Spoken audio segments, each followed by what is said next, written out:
Welcome to the night mode edition of the Mark Jackson Show on the Come and Talk to Me Network. I'm Mark Jackson. This is my dynamic co-host, my guy Bluu. Bluu, we got a couple of Game 7s, another Game 7 on the way. The Toppin brothers are still alive and have a date in Madison Square Garden. I look like I'm here to play today, Pops. We getting ready. The city is ready.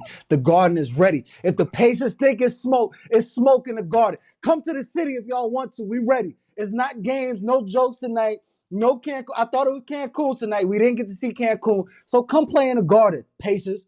I'm upset, Pops. I'm upset. I saw people getting hurt. Josh Hart holding his stomach, his chest.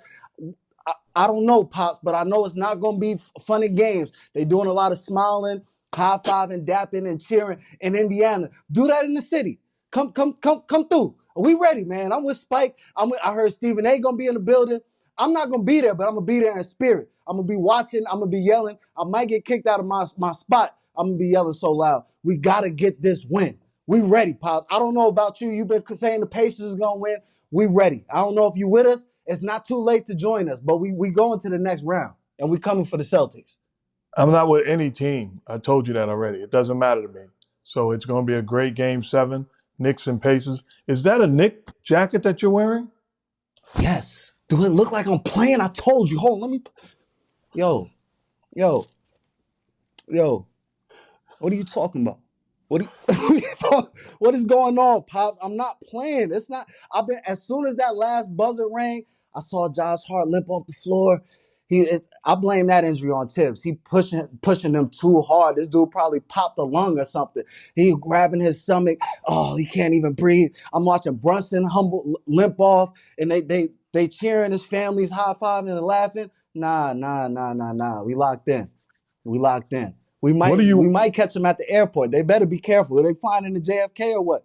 I know I gotta look. Nah, I ain't even gonna say that. But They just survived a Game 6 with their back against the wall. They got a W. What do you expect the family and the players to do? They're cheering, they're high-fiving, they're hugging, they're smiling, looking forward to Sunday in New York City. They got another date. They earned it. Give them their props and move forward. Why are you so mean and rude and upset about it? Nah, because we were supposed to wrap this up, and they talking about I just been thinking the way that people been talking about the Knicks, like we ready. The Garden is not to be played with. You know what the Garden is like for a Game 7. I'm just getting in the mode. I'm excited to see. It's gonna be celebrities on the side, on the road. It's gonna be a spectacle. It's gonna be a spectacle. So I'm just excited. I don't know. Did I make you nervous? Was I too aggressive? No, it doesn't matter to me. I've never been afraid of a green-eyed, blonde-haired dude, like light-skinned. Nah. But I tell you what, when you tilt the head to the side, it threw me off a little bit. I got a little nervous. But do you know the last Game 7 in Madison Square Garden, 1995, Knicks versus Pacers? What a day. I remember that. Yes. A great day for the Indiana Pacers and my basketball team, led by the incredible Hall of Famer Reggie Miller. Yeah, I want to talk about that, but Pops, sometimes I'll be forgetting, but today I remember. Shout outs to Underdog Fantasy for keeping the lights on. Go ahead and scan the promo code, the QR code, or click the promo code in the description and play the pick'em game. That's our favorite. Now, Pops, I do know about that game, and I wanted to ask you, what is that experience like playing in the Garden Game 7 with that amazing crowd behind you? Electric. It's absolutely electric, as good as it gets around this league, especially when you allow them to get it going early. Obviously early on, people will be on the edge of their seats, seeing how the start of the game takes place. But the energy, the enthusiasm, the celebrity row, the history in that building is going to be a special day Sunday, and we'll see, because this is where you separate the men from the boys. This is where you separate the superstars from the stars from the role players. And I've found in Game 7s and big playoff moments that I've been part of, games, it's the role players that win it or lose it. As much as we fall in love with the superstars and the top billing names, it's the guys that do the little things, the intangibles, that truly put you in position to win a Game 7, let alone a playoff game. Let me ask you, Pops, did you have anything different that you did leading up to Game 7? No. No? No, and I always believe don't do anything that you haven't been doing. It makes no sense to start changing up then. The same habits, the same mentality, the same approach that you had your entire life or the entire season, you bring that to game 7. I can remember, Reggie Miller and I calling each other, 2 in the morning, 3 in the morning, like, I can't sleep. You can't, and we're ready to play right now. We're ready to, let's head to the arena right now. But it was really a message to, let's calm down, let's not overreact, looking forward to it, but let's make sure we settle down emotionally, making sure that when 7:30 or whatever time that game 7 is, you're not drained. You haven't played the game 3 times in your mind. And you have to be led also by coaching staff and leaders of your team to make sure that everybody is calm also. Let's not get out of character. The same thing that got us to game 7 is the same exact thing that's going to propel us to victory in game 7. But I can remember Pat Ewing with the finger rolling out of the rim. Boy, what a special memory. What a special memory. All right, Pops. Let's talk about the game tonight. So Pacers-Knicks game 6. Early on, we watched and it looked like the game was going to go another way with the Knicks coming out strong, McBride playing well, but the Pacers turned it up. What did you see from this game tonight? I saw the Pacers put a full game together. Fight, battle, compete the way they didn't compete in Madison Square Garden the other night. They responded. Extra effort, multiple effort, rebounding the basketball across the board, pushing with pace, extending their defense 94 feet, harassing Jaylen Brunson, making him a little frustrated and uncomfortable, sending timely double teams, not reckless ones. And they kept the other role players at bay. Nobody had a special night. I mean, McBride was on fire early, which gave them a burst of energy and a bright light moving forward. But you look at Hartenstein, 4 points. Josh Hart, 5 points. I mean, they minimized the damage, and those guys dominated the boards. The Pacers took care of that also. And what we talked about before, that's not Miles Turner's sole responsibility to rebound the basketball. He rebounds, he boxes out Hartenstein, but also the other guys got to get engaged, and they certainly did. Halliburton, 6 rebounds. Nembhard, 6 rebounds. T.J. McCollum, 4 rebounds. Siakam, 7 rebounds. So by committee, they found a way to rebound the basketball, and they are a dangerous team when they're pushing with pace. Now everybody's a live weapon. I thought Halliburton was aggressive, but I even want to see him more aggressive. I think he's got to pick and choose his spots, but he's got to get downhill. He has so many opportunities that he's still thinking pass instead of getting downhill with that 6'6" frame and finishing at the rim. Yeah, I agree. When I'm watching that game tonight, it seemed like, and I don't even want to say it, but it seemed like the Knicks hit a wall. Like they gassed. And we said this earlier in the series, and we watched the Knicks come back and have an extremely big bounce back game. But tonight, once again, it looked like they were tired, depleted. Guys had injuries. Do you accredit this as a Knicks loss, or the Pacers took this win? I think the Pacers took it the same way the Knicks took it in Madison Square Garden. I'm not going to dumb down the response and the adjustments made by the Pacers. They took the game. They imposed their will. Jaylen Brunson, 11 for 26 from the field. They pressured him. They didn't allow him to get into a zone until the game was basically over with. But I thought they did a great job of also sharing the basketball, 35 assists. They took care of the basketball. They shared the basketball. They made plays for one another. They shot 54% from the field during the course of the game. They out-rebounded them 47-35. It was overall dominance, not in the fashion that the Knicks dominated the previous game, but it was a bounce-back game for the Indiana Pacers. Tremendous response and something that they could build on. Now it boils down to game 7, the adjustments, who responds, who's ready, who starts off right, who defend. I mean, the energy in the Garden is going to be spectacular. Now it's going to be an exciting game, and I think it's going to be a close game all the way to down the stretch. And I think the big time player is going to have to make big plays. Somebody that we didn't touch on yet, well, a little bit, but was Aaron Naismith. I thought that he did a tremendous job guarding Jaylen Brunson tonight. And even now, looking back throughout the series, just going through the ebbs and flows of this series of Brunson having great games and then coming back and staying with, okay, we have a game plan, I'm going to stick to it. And it's looking like it's starting to wear on Brunson. Even though Jaylen can get his shot anytime that he wants, it's getting more difficult as this series progresses. So can you just speak about the defensive job that he's done so far? He's done an incredible job. Even during the course of the game, they broke down the possessions that Nesmith has had Jalen Brunson as the matchup. And it was awfully impressive the job he did throughout this 6-game series in making Jalen Brunson work. You think about 11 for 26, you are fine understanding the guy going to shoot 26 times. Make him a volume shooter. Don't let him impact. Now, the problem is if he's 18 for 26, then all of a sudden he's got 44 points and now he's got 7 assists, and it's a recipe for disaster. He's making them work. I thought for the first time, pretty much all series, even though he's done a great job, I thought for the first time he sat on that left hand and forced Jalen Brunson to go right.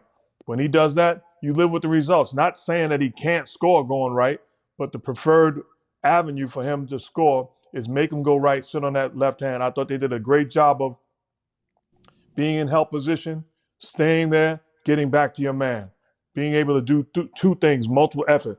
Just make sure he sees a wall, get back to my man.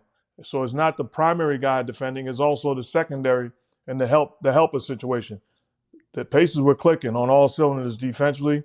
They picked up Brunson full court, eat away clock. All of a sudden, now everybody sees the ball in his hands, and it's 12 seconds on the shot clock. And now we can defend because we know exactly what's taking place, as opposed to it's 18 seconds on the clock, and they're running action, and now we got to defend action. They were defending Jalen Brunson and doing an outstanding job of staying connected with him and wearing him down. Even screens from the weak side.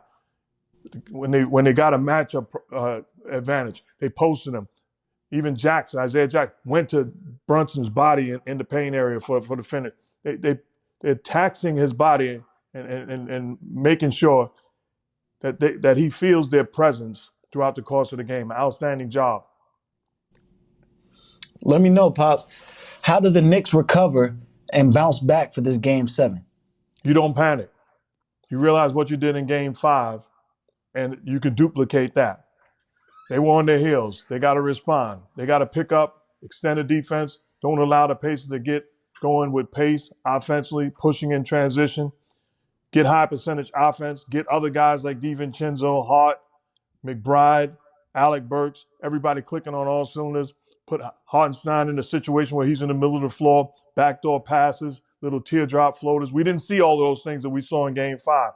And I think one of the keys to me watching Game 6 that the Pacers got to be thrilled about and the Knicks got to say, uh-oh, is Pascal Siakam showed that they don't have a matchup that can contain him when he's got his foot on the gas pedal.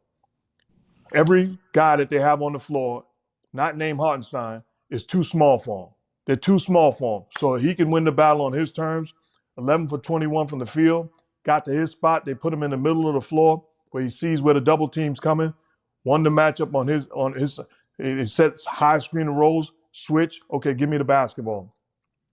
The one matchup that the Knicks seem comfortable with is Hartenstein. You saw late in the game they switched Hartenstein on him, which they also did that in the previous game. And I think that Pascal Siakam, you got to look at that like that's disrespect. Are you kidding me? And I didn't get the sense that he felt the way I felt when he was defended by Hartenstein. If that's me, give me the basketball. Okay, it's time to dance. He's got to continue to be aggressive even when the bigger guy is on him. Use your quickness, use your slickness, use your creativity and create openings, whether for the score or put pressure on him by fouling you and getting to that foul line. But he had a spectacular game, and I really thought he was the difference maker in Game 6. Yeah, so many storylines heading into this Game 7, from how is Naismith going to play defense, whether he can stay out of foul trouble, which is extremely difficult playing in a Game 7 in the Garden against a great scorer like Brunson, to Miles Turner, who's being paid way more than Hartenstein. Is he going to show up and outplay Hartenstein in this Game 7? To Halliburton being a Team USA representative and Jalen Brunson being a Team USA representative. Is he? No, he's not. He's not. So he could be looking at it like, I got something to prove. It's a lot of storylines in this game. Which one stands out the most to you? Who shows up, who plays to their true identity, and who makes who uncomfortable. That's been the thing that dictated who's won these games. When the Knicks did it, they won. When the Pacers did it, they won. I think you look at Nembhard. I thought he was aggressive in Game 6. I thought he used his craftiness. I saw him one game give the Warriors, I believe, 30 points. Playing with confidence, going at them when Halliburton wasn't playing. They need him to not just be chilling, waiting for somebody. They have good enough players that have advantages at their position to be aggressive. That I don't mean be reckless and be careless, but you got to be aggressive because, like I said, they're going to put a limit to the damage, attempt to put a limit to the damage that the star powers can impact the game with. It's got to be the other guys. I was in Game 7 knowing that when Reggie Miller come off that 3 down or 3 up action, the floppy action, my guy is going to help. He's going to overreact. He's going to extend. We done played 6 games. I know what's going to take place. I have to be locked and loaded, ready to shoot that basketball. And if I'm not, I'm hurting my basketball team. Those are shots that you know are going to be available. Step in, put the time in, and be prepared when the lights are brightest. And I think that goes for both teams. The role players are going to have opportunities to impact and win the game. Okay. Now, I know you always say you keep all your hats on, your coaching hat, but I need you to go in your bag and pull out a different hat, your doctor hat. Because I saw Josh Hart, and I want to know, how serious do you think his injury was? And is it going to affect him in this upcoming game? Who knows? This is 2024. If Josh Hart had 18 rebounds and 17 points, we'd be like, oh, he's good. And it wouldn't be so much of and the towel over the head and the heat pack on the stomach. I mean, I'm not knocking him. He's a warrior. But it's the wear and tear of extended minutes. This guy played 144 minutes straight. And we could rave about it, but it puts a demand on your body. It puts a demand on your body. And it's unfortunate. Excuse me. That might be Josh Hart mad at me. But it puts a demand on your body and a toll that we're seeing the price being paid, whether it be OG, Mitchell Robinson, Josh Hart. The wear and tear of putting a demand on these guys they're paying a price. And you could say, no, it's not, but the analytics also tell you that. Now, the credit to them is they got a bunch of warriors, a bunch of guys with tremendous heart and desire, great competitors. So if there's any opportunity for Josh Hart to play, I got no doubt that he's going to play and play well. But the question is, what is the issue? Because clearly something was bothering him to the point where he had to go into the back and get it checked out. All right, y'all. Go down, like the video, and comment and let us know what's the biggest storyline or what's going to happen on this Game 7. Who y'all got winning, man? Let us know. Who do you have winning? I mean, is it just the jacket or you believe it? Well, I appreciate you finally asking me. It's been a long episode, sir. What do you think I have winning? What do you talking about? You know how I came in. You know the type of you about to get me mad again. Okay, who I got winning. Don't get mad. Let me ask you a question. What will be the key to the Knicks winning Game 7? I think the biggest key for the Knicks to win Game 7 is if Josh Hart is healthy, which is crazy. I think that's the biggest key because he's somebody who attacks the board, who does the small things on the court and holds it down. And I think it's a key whether he's healthy or not. I think we've seen the best from both of these teams. They can both beat each other. And with the injuries that the Knicks have so far, I think it's just a little bit too much if we don't have a Josh Hart that's at least 80%. I got to give props to Obi Toppin, and I also got to give props to the guy that's been dynamic all series long, TJ McConnell. He has been outstanding. He even pulled a Josh Hart on Josh Hart, going full steam ahead in transition with the knee leading for the layup and one. He has been spectacular, and he could be so helpful to so many teams around this league, having a floor general. I just think about the Phoenix Suns, for example. If they had TJ McConnell orchestrating their offense and setting the tone offensively, whether it be starting or coming off the bench, he can be a difference maker for so many teams. And I think he's going to make a lot of money because he's always ready. He's an extension of the coach on the floor, and he's a true competitor. Not only is he having success offensively, but he comes off the bench and picks up Jalen Brunson 94 feet, extending him, harassing him, frustrating him, competing against him, the respect that they have for each other. Jalen Brunson is looking at him like there's a level of appreciation for what TJ McConnell is bringing to the table. And I think we can take that for granted. But that puts you in position as a franchise to win the things that he's doing on a nightly basis and the way he stays ready. Yeah, it is, man. It's a big game coming up. It's gonna be important. I know you excited. It got to give you a nostalgic feeling to see this. Did you just meet me? No. I'm a fan just excited about watching the game. I'm excited about watching the game. Do y'all see what I'm dealing with? This dude, so now you just two grown men and you don't feel nostalgia? No, it's no knock, but you didn't just meet me. I don't get caught up in that. No, so nothing takes you back to the old days? You don't see like a car and it's like, if you see a red Nova, you're not like, oh, that reminds me of when I used to have my red Nova. When I see a kid getting 60, 70 points in the rec league, I'm like, that reminds me of Blue, boy. That reminds me of Blue. Yeah, so yes. So Blue, you're right. You're right. That's called deflecting. I don't need you to bring it back on. I just gave you props, man. Thank you, man. Thank you. Anyways, all right, Pops. Game 6, OKC and Dallas, Saturday night. We need Coach Mark again. I need you to maybe link with Coach Kidd. Come in that locker room and give this Mavs team a word of encouragement, some advice, or some sort of game plan. To the Dallas Mavericks, I'm standing in front of them. I tell them a story about when I was a kid. And my mom and dad had parties at the house. Play cards, watch a little, TV, music playing. And then it came to a point where they would put on, even though we had fun for the whole day, but it came a point where they put on Red Fox or Richard Pryor. But before they put them on, my dad would do this. And he basically signaling, it's time for the kids to go to bed. It's grown folks' time. Well, guess what? I was frustrated, I was upset, and I thought, how are y'all gonna treat me this way? But they were 100% right. It was grown folks' time. I went upstairs and went to bed. And if you're the Dallas Mavericks, it's time to send the kids to bed. It's been fun. It's been a blast. Give you a round of applause. It's been a heck of a job competing against us. You got a bright, bright future. But right now, go ahead upstairs. It's grown folks' time. Bring it in. All right. Let me know, Pops.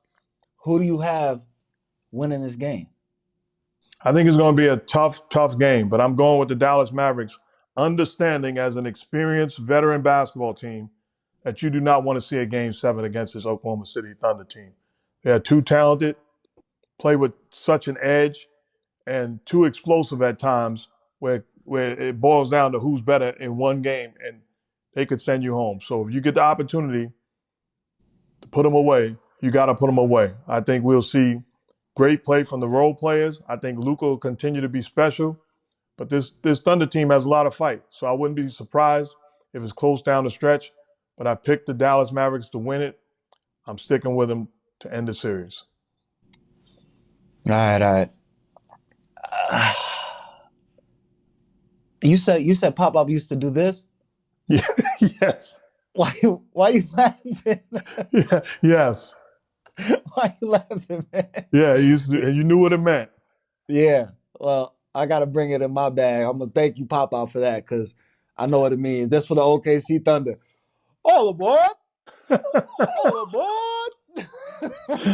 Oh. They're on their way to Cancun. They out of here, man. I'm sorry. It was a great season. SGA, Jaylen Williams, both Jaylen Williams, Chet, everybody played great. The family misses you. The children misses you. Everybody misses you. Get excited, not about this game, but about your family. It's time. They want to see you. And even if you don't have a family, we got, I didn't even realize that. I left my brochure, but we got tickets to Tulum. If you want to come, we sending you out there for shorties and everything. Bro. Yo, whatever y'all want, we got something for you, but OKC. It's a wrap. It's a wrap. You don't give him no chance? No. Wow. Simply because I think the same mindset about both series. Sadly, the experience of both of these teams is going to come out and show the winners. OKC, I think they're going to end up losing because Kyrie and Luka are just two great players. And Kyrie has been through the fire, has been next to a great player in LeBron and won championships. Luka has had playoff experience for these years playing against great players. I think it's going to be too much. And in a similar fashion, I think the Denver Nuggets going up against the Timberwolves, as much as I love Anthony Edwards, I think it's just a little too early, and that experience of this team is going to overwhelm. I don't need all of that, man. I don't need all of that. I don't want to say it. I hope he proves me wrong. But I can't go against what my intelligence is telling me. The pieces are coming together, and I'm like, yo, this is a team that I watched Jamal Murray. I didn't believe that he could beat Steph Curry, and he stepped up and took care of business. So you think I'm gonna sit here and be like, all right, yeah, a 22-year-old Anthony Edwards is gonna do what I watched Steph Curry, Klay Thompson, LeBron James, Anthony Davis not do? I'm not putting my trust. I'll put my trust in Anthony Edwards. I'm not putting my trust in the rest of that team. Okay, that's not what you said. You said for Anthony Edwards, I think the moment will be too overwhelming. That was your exact words. I would never say that about Michael Jordan. The that Celtics was not were my better. Exact words. He got 63, and I didn't have any feeling that the moment was too overwhelming for Mike. That was, first off, Mike at 22, he was not like that. You probably thought that you could get Mike at 22. Don't do that. At 22, I'm not gonna. Matter of fact, let me reverse. I didn't think that. Let me reel it back. Mike was like that at 22. He was like that. There you go. All the stats popped in my mind. He was really like that at 22. So I can't disrespect him. Let me. I jumped out the window, but I had the bungee cord. Thank you. I appreciate that. On behalf of the Jordan family, we thank you. Oh, now you part of the Jordan family. Let me know what you OVO? No. I'm not. But just for reeling it in and realizing you're talking about greatness here, and you're talking about a 22-year-old Ant Edwards, who's spectacular. Huh? I said we even. You let me get away with I got a text that came through just now. But tomorrow, I'm looking forward to tomorrow, big boxing match. Fury against Usyk. Yeah. It's in Saudi Arabia, and it starts at 12 LA time tomorrow, 12 in the afternoon. But it's going to be a spectacular fight, a heavyweight championship fight for the unification of the title. I'm going with the guy that I believe is one of the all-time greats in Tyson Fury. Doesn't get the credit he deserves, but has no, again, we talking about basketball, and I don't think he has a weakness as far as his skill level. Tremendous boxing, defense, jab, power, the ability to take a punch, size. I mean, he's going against a guy that is a spectacular fighter himself, but I'm going with Tyson Fury to be the unified heavyweight champion of the world. Yeah, I'm with you. I got to go with Tyson Fury. That dude is tough. His ability to control just the range, keep a dude at distance. He's one of the greatest fighters I've ever seen. So but slow down Ryan Garcia, who called Tyson Fury the greatest heavyweight of all time. Stop. He's one of the greats, but he's not the greatest heavyweight of all time. Don't do that. And then he had the audacity to say, sorry, Mr. Ali. Come here, reel it in. Come back to me, Ryan. Come back. Now, Ryan is trolling. He realized what he realized is he struck gold in this last fight when he realized, like, oh, I could get all of this love by just trolling y'all, like, and it's cool as long as I keep winning. He like, yo, I'm jumping out the window. I feel him. As long as he keep winning, nobody gonna say nothing. It's gonna be interesting though. He talking a lot for a dude that got all these stuff allegations still against him. We still got to find out if it was something funny with the. I think he's cleared from the allegations as far. He's cleared? I believe so. I think it was too much going on over there for him to. No, I believe he's cleared. Oh, good. That's good news. All right. Good news then. We got to double check this. I'll double check and let y'all know tomorrow because my pop sometimes he just be going off of something he read on an ad. Shots fired. All right, pops. So we need to know Who won the mama? There goes that man award tonight. I don't even think it was close as we look at the game and look at the impact of the individuals in the game tonight. Made the adjustments. The opposing team had no answer to them. And the winner of the award tonight goes to Pascal Siakam. 25 points, 7 rebounds, 5 assists, 11 for 21 from the field. Defended, rebounded, set the tone, got the ball and won the battle on his terms. Outstanding performance. And now the key is for him to have that same mindset going into Game 7 and duplicate the performance that he had in Game 6. Tonight's award goes to Pascal Siakam. Mama, there goes that man. Pascal, I agree with you. No do the right thing award tonight. He was the Siakam that we saw in Toronto. I thought this is why they went to go get him, to make the trade to go get a guy that when it got to May and June can take over a game. That you can now not just trust Halliburton, but you got another guy that has history that when the lights get brightest can perform. And he sent them on a trip to New York City by a spectacular play in Game 6. This is the guy they've been waiting for. Yeah, it's I can't really talk how I want to talk. It is the guy they've been waiting for, but they not winning this series if Julius Randle is playing and OG is playing and Mitchell Robinson is playing. They're not winning this series. I'm sorry. We just got to keep it a buck. They're not. What does that mean? Even go 7 games. The Yankees are winning it all if Babe Ruth is still alive and in his prime. What does that mean? Gosh, what does that mean? No, I'm just saying. You saying they went and got a home run hitter, and we giving him his credit because he got game. I'm not gonna step on. He got game, but at the same time, I got to throw a little salt to the game because I'm on the Knicks side. They wouldn't be doing all of this vibrato playing great if we had our two other big. No, you're right. Imagine I watched the game and they had the guys at the Garden. Imagine if John Starks and Sprewell and Larry Johnson and Allen Houston, Walt Frazier. Imagine if those guys are in uniform, boy. Game 7 would be a wrap. Imagine if when you went down that list, it was Mark and Bluu at the game too. We could, since we just imagining things. I got you. All right, Pops. So Celtics found out they reportedly won't have Kristaps Porzingis for Game 1 of the Eastern Conference Finals. Do you think this is a big deal? It's a big deal. You're missing, your starting center that brings versatility, offensive scoring power, and a rim protector on the defensive end. So it's a big deal. But the Celtics have been playing well without him. I believe they need him to win it all.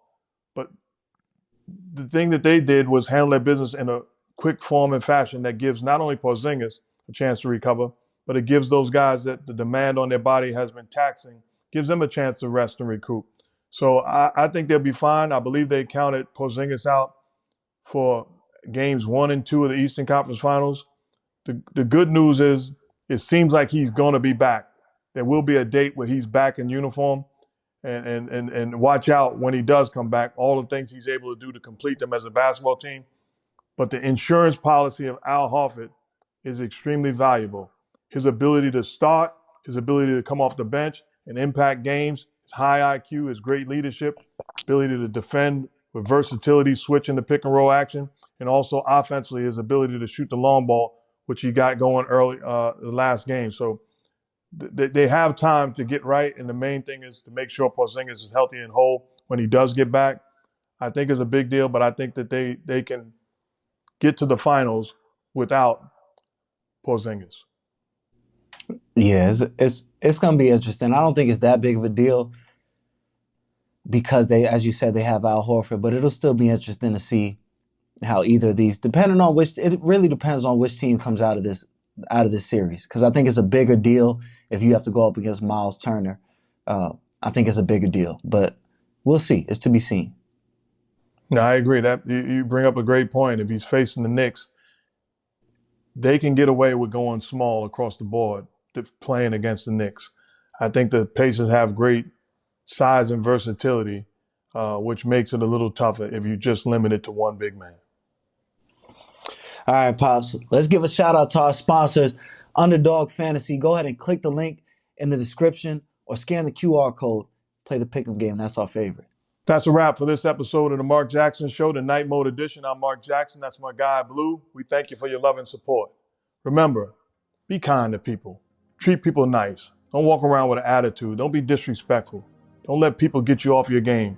Because as my 99-year-old Hall of Fame college coach said, the past is not neutral. It takes its revenge. The remix version, you reap what you sow. Treat people right and sleep well. Blessings.